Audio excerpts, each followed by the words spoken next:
In spirit of it recently being Halloween, I decided to show you this scary image. AI painted this. This is 2050, based on the current climate change predictions and news.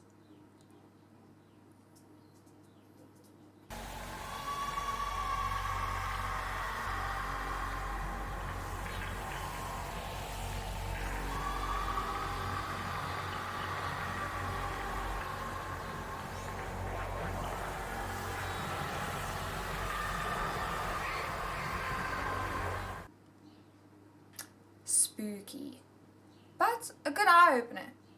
We can change the data and prevent whatever that was from happening. But AI is here to benefit us. It's here to make our lives stronger, better, safer, longer. And so I'm going to start a little mini-series and explore specific areas of our lives that AI benefits us. So today, I'm going to look at my top 5 epic advancements in medicine. We're going to start off our top 5 uses of AI in medicine with AI in radiology. In radiology, AI is being used to assist in identifying cancers and even hidden fractures. AI in radiology is currently using deep learning, which is super cool. So rather than looking for tumor features that are defined in advance by a programmer, these really rad deep learning systems figure out for themselves what a tumor is from real-world examples. This helps out as humans by reducing the workload or by doing the super tedious tasks like segmenting structures. It can also help to detect lesions that may be subtle, which is particularly useful when the radiologists, who are human, may be tired or distracted. So there's less room for human error. Research is also showing that it can find information in images that might be hard to spot for a human or is not perceived by humans, things like molecular markers in tumors. AI can not only identify malignant lesions, but can also identify suspicious lesions, which is crucial in early detection and treatment. So next up, we have artificial kidneys. So the Kidney Project have come up with an implantable artificial kidney. This device replicates normal human kidney function and doesn't need immunosuppression drugs, which is game changer. So it combines a mechanical hemofilter to remove the toxins from the blood and a bioreactor which has engineered renal tubule cells to maintain your water volume, electrolyte balance, and metabolic functions. It's also got this highly efficient membranes made from semiconductor silicone wafers, and this allows filtration without the need for pumps or electrical power. So dope.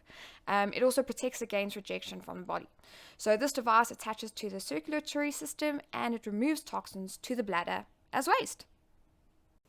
This over here is an Origami robot in a pill capsule.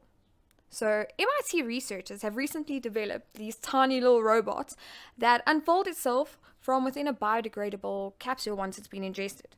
So this little pill has a tiny origami robot dude with a tiny magnet that unfolds and then crawls across the stomach to remove swallowed items like button batteries, or to patch tissue that is harmed by the presence of these batteries. Because apparently every year 3,500 button batteries are swallowed just in America. So in order to avoid surgery and save lives, they've developed these cute little dudes. Kind of reminds me of Magic School Bus. Next we look at using virtual reality and simulated sensory experiences for behavioral therapy. So virtual reality can engage patients in a simulated sensory experience that could help with behavioral therapy in a way that is safer, more convenient, and more accessible. So this virtual reality therapy uses specific, specially designed programmed computers, visual immersion devices, and artificially created environments to give the patients a simulated experience that can be used to diagnose and treat psychological conditions that cause difficulties for these patients. So, for example, here, this lady is experiencing a simulated reality of a fear of heights and falling. It has been used to treat PTSD. So, this exposure therapy seeks to help decrease the intensity of the stress response you might have to a situation. So, thoughts or memories which provoke anxiety or fear. So, this is done in a controlled and safe environment. You are exposed to your PTSD triggers, and this is supposedly to help manage your stress responses. In some cases, it is difficult to recreate the experiences that led to your PTSD. So, for example, military-related combat or a severe motor vehicle accident. Therefore, the VR therapy can safely mimic those situations and provide an environment that can simulate the person's real-life experiences. So for example, this lady over here and the fear of heights. We don't want her hanging off of a building. Research has shown positive impacts from VR therapy in treating alcohol addictions as well, and in changing behaviors to improve overall wellness, such as weight management and people who wanted to quit smoking. And lastly, we're going to look at a robotic prosthetic which is controlled by thought.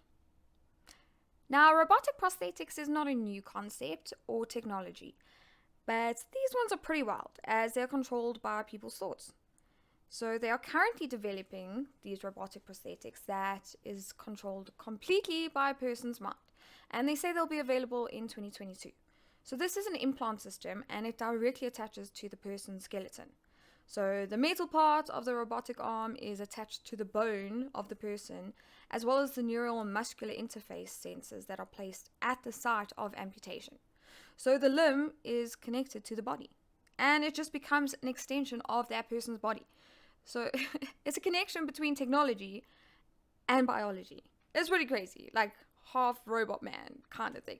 So as the user thinks about various movements, the robotic arm will pick up these brain signals that appear in the remaining nerves at the site of amputation. And this will then allow the user to control the robotic arm as if it were their own arm. So they do have a degree of sensing in that robotic arm and can feel how hard they are touching or holding things. It is pretty nuts. There are so many other cool things going on. These are just a few. AI is here to improve our quality of life. Next week, I'll be looking at AI in security and finance. If there's anything specific you'd like me to explore a bit more, give me a shout or comment down below. As AI would say, don't let anyone ever tell you that you're not morbidly fantastic. Act now.